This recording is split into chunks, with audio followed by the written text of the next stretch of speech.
Hello বন্ধুরা, আজকে তোমাদেরকে আমি করে দেখাবো খুব সহজ পদ্ধতিতে আলুর দম। তার জন্য কি কি লাগবে দেখাচ্ছি। সেদ্ধ করা আলু, টমেটো, ধনের গুঁড়ো, আদা আর লঙ্কা বাটা, একটু গরম মশলা, একটা কাঁচা লঙ্কা, শুকনো লঙ্কা সম্বার, আছে জিরে, আছে লঙ্কা গুঁড়ো। প্রথমে দেব সাদা তেল ইউজ করব।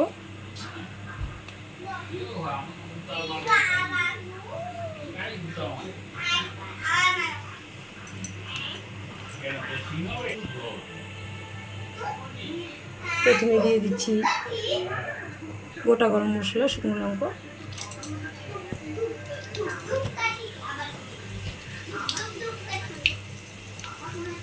সামান্য একটু পাঁচ ফোড়ন,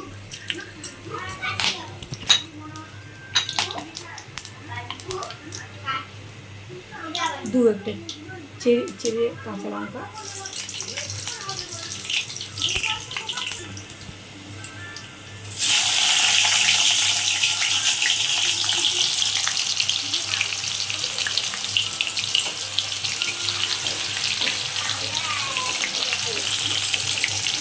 খুব সহজ পদ্ধতিতে করছি, তোমরাও করে দেখবে।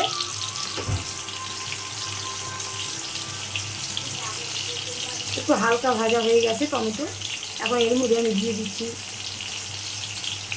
আলু। এগুলো একটু সেদ্ধ করে রেখেছি হালকা।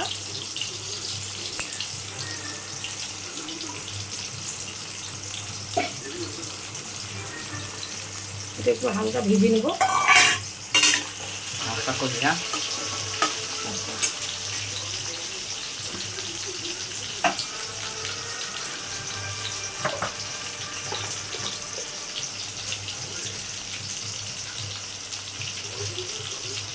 একটু সামান্য চিনি দিয়ে দেবো।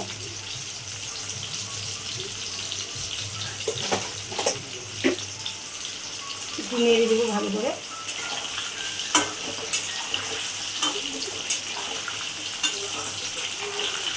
একটু হালকা ভাজা হয়ে গেছে।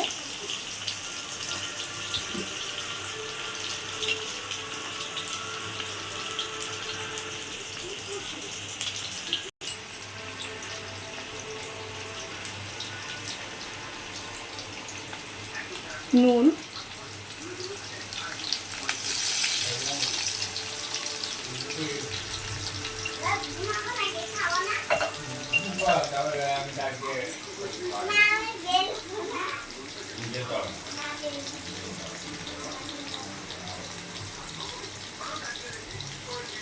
হলুদ গুঁড়ো,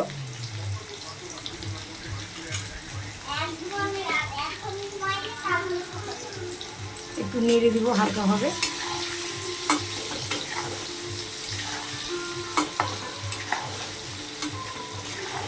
বন্ধুরা, একটা সহজ পদ্ধতি দেখাচ্ছি।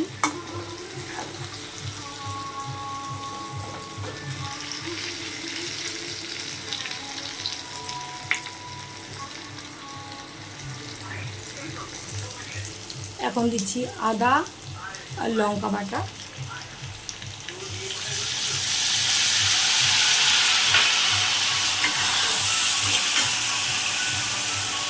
একটু ধনে গুঁড়ো,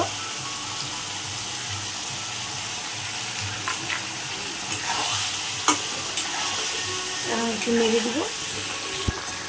বন্ধুরা, সহজ পদ্ধতি তোমরাও করে দেখবে।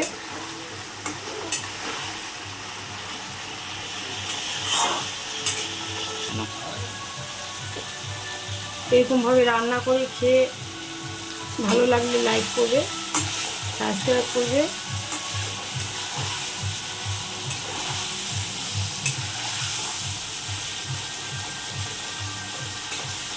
কমেন্ট করে জানাবে। এখন দিয়ে দিচ্ছি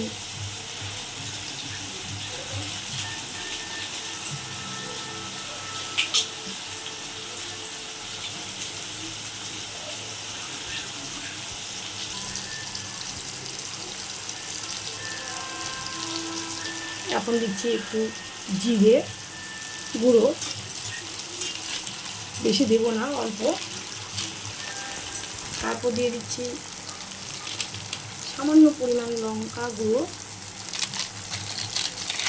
একটু হালকা একটু নেড়ে দেব।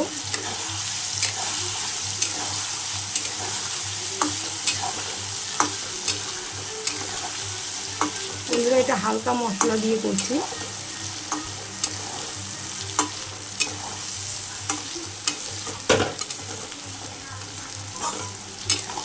এখন একটু ভাজা হলে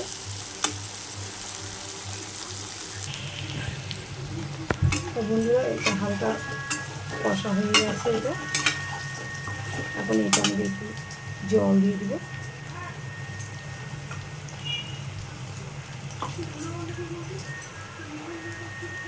একটু জল,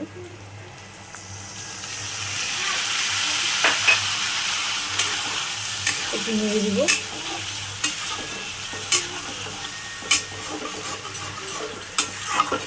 যেহেতু সেদ্ধ করা আছে তার জন্য আর একটু সামান্য জল দেব।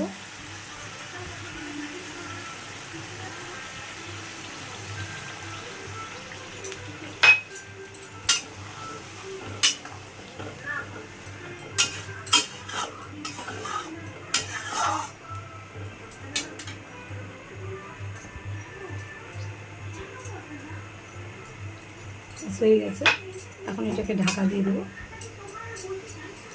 কিছুক্ষণ এটা ঢাকা দেওয়া থাকবে।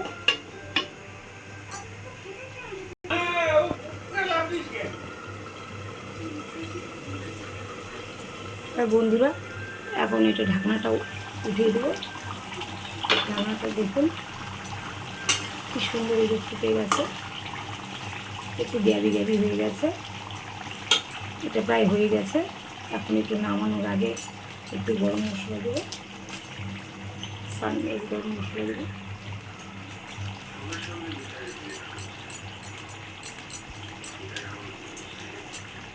একটু নেড়ে দেবো।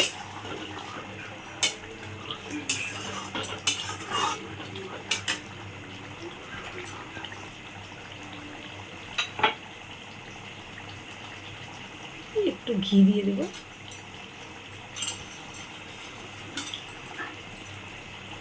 এখন আমার রান্না কমপ্লিট। এটাকে ঢাকা দিয়ে রেখে দেবো। হয়ে গেছে, আমার রান্না কমপ্লিট হয়ে গেছে।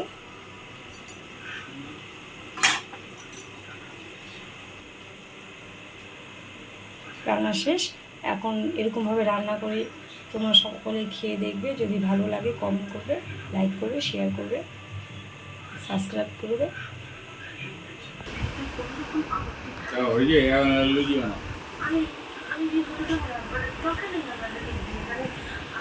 আমি